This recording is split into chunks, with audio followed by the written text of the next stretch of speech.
Transmog in Warcraft has arguably been the truest endgame for all of WoW since its creation in Cataclysm. This is especially so for a pretty large majority of players since the leather armor type consists of the most classes. In this list, we're going to be going over the most wanted leather-specific transmogs in WoW. Starting us off at number 10, we have the leather-lined cage helm. This helmet is obtained via the Darkmoon Fair from the Blightboard minigame concert. You can locate the Blightboard band to the east of the Darkmoon tents near a cave of more grayish color schemes. Here you will find a setup of what appears to be a band on tour, and a bunch of undead NPCs talking to each other. Every 30 minutes, the mentioned Blightboard band will begin performance so long as the Darkmoon Fair itself is actually active. When you go to watch the band, you'll be subject to a mosh pit and stage diving as the band shreds some death metals for your ears. Ghouls will attempt to swarm the stage, and it's your job to ensure nothing harms the band as a sort of security guard. Eventually, a death metal knight will show up, clearly a regular death knight, but leaning into the death metal joke as a whole for the minigame. Killing this death metal knight will help conclude the concert, but also give you a chance at his unique loot table. And one of these items is the infamous leather-lined cage helm, that you can actually see the NPC cage head on the stage wearing. This helmet is literally just a cage on your character's head with a lock at the bottom. There's also a plate, mail, and cloth version of this exact same helmet, with the only difference being an armor type. However, the reason the leather one is on this list rather than the others for the respective lists is because leather transmogs are already a bit random. It's not hard to understand that some people will transmog some of the weirdest things imaginable, and this helmet has added to this aesthetic greatly amongst leather wearers. The helmet is a speculated 4% drop chance, and seeing as the Darkmoon Fair is only active for 1 week a month, you may find yourself farming this helmet for quite a while. You may even become a metalhead by the end of it because of all the death metal screaming you're going to be hearing as you slay the knight. It's certainly a goofy transmog, and because of such it earns a spot on our list, but only at number 10 for the stupid transmog combos people make of it. And at number 9, we have the Hood of Empty Eternities. This helmet is a bind and equip drop from the 28th raid, Sepulchre of the First Ones. While it may be Shadowlands content and not exactly the most revolutionary for players, this helmet actually managed to become rather favorable amongst leather users. What you may notice about this helmet is that it's also primarily from the rogue tier, which means rogues have an easier time in terms of farming it, but if you want to transmog it on your druid, you're going to need to loot the BOE version of it and learn it. You can also purchase the helmet on the auction house, likely for a hefty price, but not everyone is willing to drop a ton of gold for one item, and might not even be the correct recolor of the hood. Regardless of the color though, the main reason this helmet is wanted so badly by players is because it holds a nice mix of high and low fantasy at the same time. It's a rather simple hood in terms of looks, but already helps complement many transmogs. But the main factor is the veil of light that completely covers your character's face when equipped. It allows you to appear like a sort of faceless assassin, and helps give your character this cool sense of mystery. This is definitely seen amongst role players, as many opt to have their character's identities completely hidden. And is even worn to complete a roleplay look on non-leather wearers. Even if you tilt your camera at a funny angle and try to see under the veil of the light from the hood, you'll more than likely have a hard time trying to see what's under it completely, further adding to the mystique. It's just a generally super cool hood, and it'd be awesome to see Blizzard further implement similar looks for rogues or leather-like users alike. And at number 8, we have the Garb of the Astral Warden, otherwise known as the Nighthold Druid tier set. This set, while mostly made for Nighthold, also shared many of the appearances from the Emerald Nightmare raid. Emerald Nightmare did not have its own tier sets, and was rather a quick placeholder for many of the items to come from Nighthold itself in a future patch. The Astral Warden tier set applied this rule rather fully, and you can actually transmog the entire set on any leather-wearing class if you farmed both the Emerald Nightmare and Nighthold. This works for every single mode too, so if you wanted the LFR, normal, heroic, or even mythic set, you could wear it all on a rogue if you wished. This set already was rather gorgeous, and is one of the most infamous druid aesthetics to have come from WoW in a long time. Coupling this with the fact that non-druid races can wear it adds an extensive roleplay implications or looks players may want to capture for their non-druids.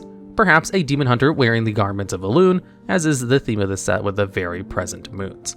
The possibilities are up to the player and the player alone. And maybe you just really like how this set looks, and you want to farm it completely out to wear on your characters just because you're a huge druid fan. Whatever really suits your fancy. And at number 7, we have the Cursed Vision of Sargeras. This transmog helmet is obtained from Illidan Stormrage in the Black Temple raid, regardless of difficulty. It also drops some Black Temples in its time-locking rotation, keeping the same appearance, but having a much higher item level scaled to your level. Needless to say, it's not very hard to farm. It just requires killing every boss in a super old raid and looting the last boss. With legacy loot rules always in play, a rule set that ensures a guaranteed amount of loot will drop from the boss's loot table, it might not take you very long to get this item. What makes it so special, however, is that this is the only blindfold transmog in the entire game. It wasn't until Legion came out with the Demon Hunter class that players were able to transmog more blindfolds, but those were typically exclusive to Demon Hunters only, and were built directly into their customization. So since the Burning Crusade, this is the only available blindfold for leather wearers. Surprisingly, despite its age, it holds up rather well. You don't often have to worry about its low resolution ruining your blind Blade Master transmog for a monk character. It's also a generally good placeholder for any mog, as its color is black. You can have any sort of color scheme going on, the blindfold won't stand out terribly because of its darker colors. Plus, it's the very blindfold of Illidan himself, the most famous and very first demon hunter of them all, so it earns some extra cool guy points. And at number 6, we have the Felflame Inferno Shoulderpads. These shoulders are a bind and equip world drop from any mob within Antorus, the Burning Throat raid. So just zone into Antorus on the appropriate mode you wish to farm and spam kill the trash mobs as much as you can. Depending on what mode you're farming will determine the appearance of the BOE, varying from LFR, normal, heroic, and myth difficulty. You can also obtain it on a monk quicker if you don't want it for all other wearing classes, as the appearance is the monk tier in the first place. The main reason these shoulders are wanted is because of their relatively simple look. The floating orbs help create mogs with a sort of Serenity theme going on, and especially so for the Blade Master transmog mentioned from the 7th entry. It's nothing insane, and that's part of its charm. Plus, it typically drops rather consistently, requiring a lot less farm since the buff to BOE drops in Legacy raids is made in Dragonflight. Even with this buff, it can still get you a pretty solid amount of gold if it wasn't your direct farm. So if you get it and weren't really wanting the transmog in the first place, there's surely a collector out there that will gladly take it off your hands for a heap of gold. And at number 5, we have the Visage of the Devouring Flame. Once again, we have another BOE item on this list, this time from the Demon Hunter tier set of Amidrasil, the Dream's Hope. Again, just farm mobs within the raid and hope for the best. Thankfully though, this raid actually will drop BOEs differing from your actual armor type. So you can farm this very helmet on a plate user if your main class was a Death Knight, but you wanted another clear of the trash mobs. While you can certainly get this class exclusive tier set version of this set on a Demon Hunter much quicker with the inclusion of the Creation Catalyst, a machine capable of turning any piece of gear from a season into your class tier set from that season, this BOE allows for much more creativity. A big reason people enjoy this helmet is it actually removes your character's head and replaces it with the helmet itself.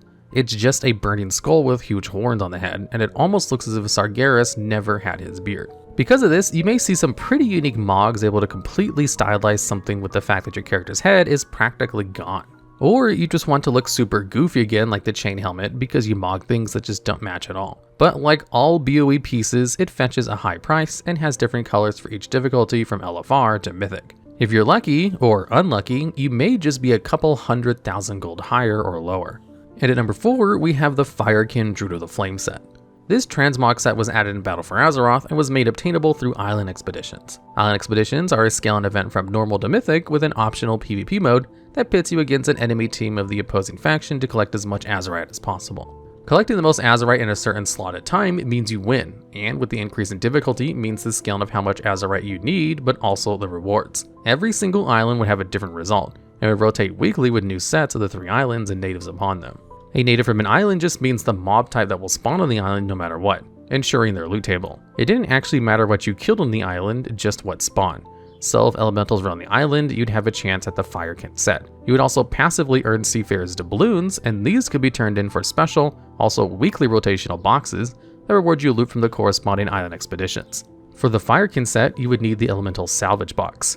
Pretty much just spam islands and hope elementals show up consistently for you. Now, what makes this set so wanted in the first place is that it's not Druid specific, despite its name leading you to possibly think so. It also is the very armor of the Druids of the Flame players had grown accustomed to from the Cataclysm expansion. The Druids of the Flame are druids who have strayed from the traditional path of their teachings and wish to see the world engulfed in flames, gifting them with completely unique druid forms like the prestigious Flame Cat form. Now, since the cat form itself is already rather wanted, many players will want a mog to fully capture their character's theme, and the Firekin set allows for such. Even Tindral Sageswift, the penultimate druid of the Flame boss of Dragonflight, has armor that very closely resembles the Firekin set. So, the set is just generally wanted to fully capture an already favorite aesthetic. It's also just edgier, as most druid sets are very nature themed. So it's fun for players to go for something completely different to their typical class fantasy to sort of cosplay as the antagonist. And truthfully, they might just be the bad guy. Have you ever met Boomkin players? You'll commonly see this set on Druid players for the reasons described, but it's not also impossible for a rogue to be seen with it just for the fiery look overall, as not many transmogs exist like it in the game. These items can also be bought and sold on the auction house, like many other entries on this list.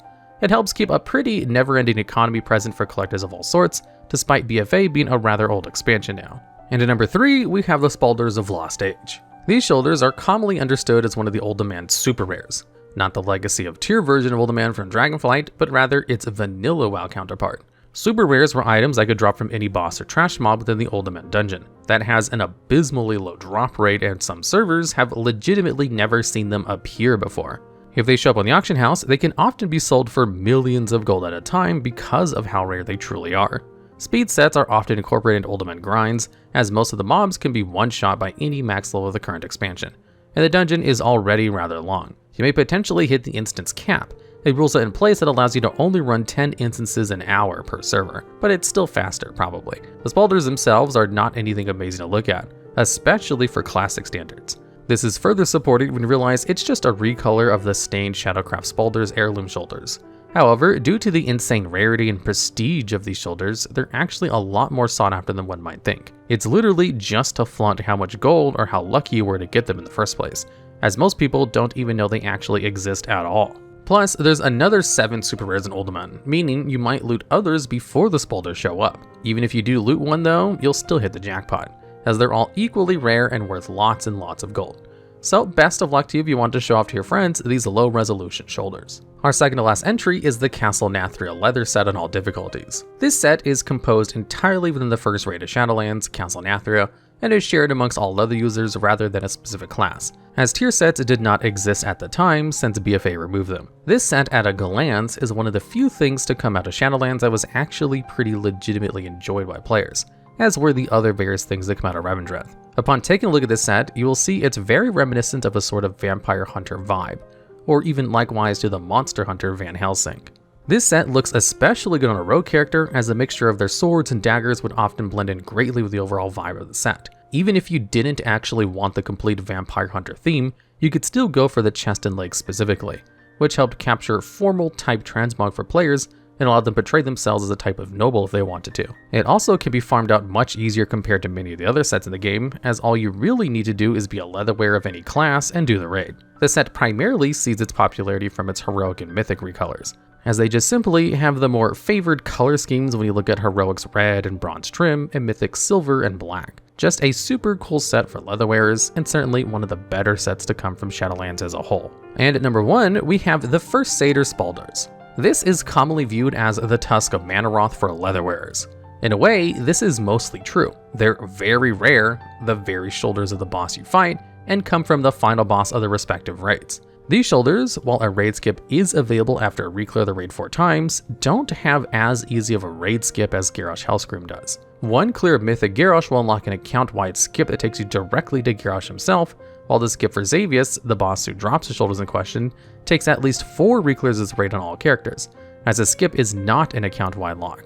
You could do some alt-sharing shenanigans if you have a friend able to help you out via killing every boss up to Xavius and swapping characters around, but not having your friend kill the boss you're about to farm, but this is generally not an available option, at least not very consistently for most players. These shoulders also can only be farmed on heroic and mythic difficulty, so there's no additional weekly attempts from LFR or normal mode. Now, aside from just looking super cool and being available to all leather-wearing classes, these shoulders are another case of fun to show off to your friends. They can be rather difficult to transmog and get 100% correct, but the end result is usually always worth it to most players.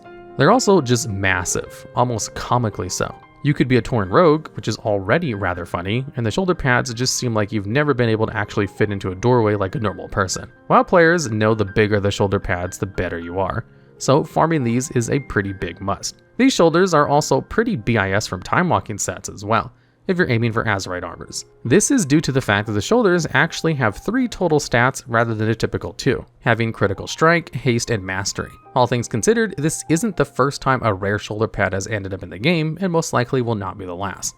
So these little ones are some of the most wanted in the entire game. And that completes our list. Are there any transmogs you wish you'd see on this list, or disagree with at all? Be sure to let us know down in the comments below your reason or any ideas for future videos just like this one.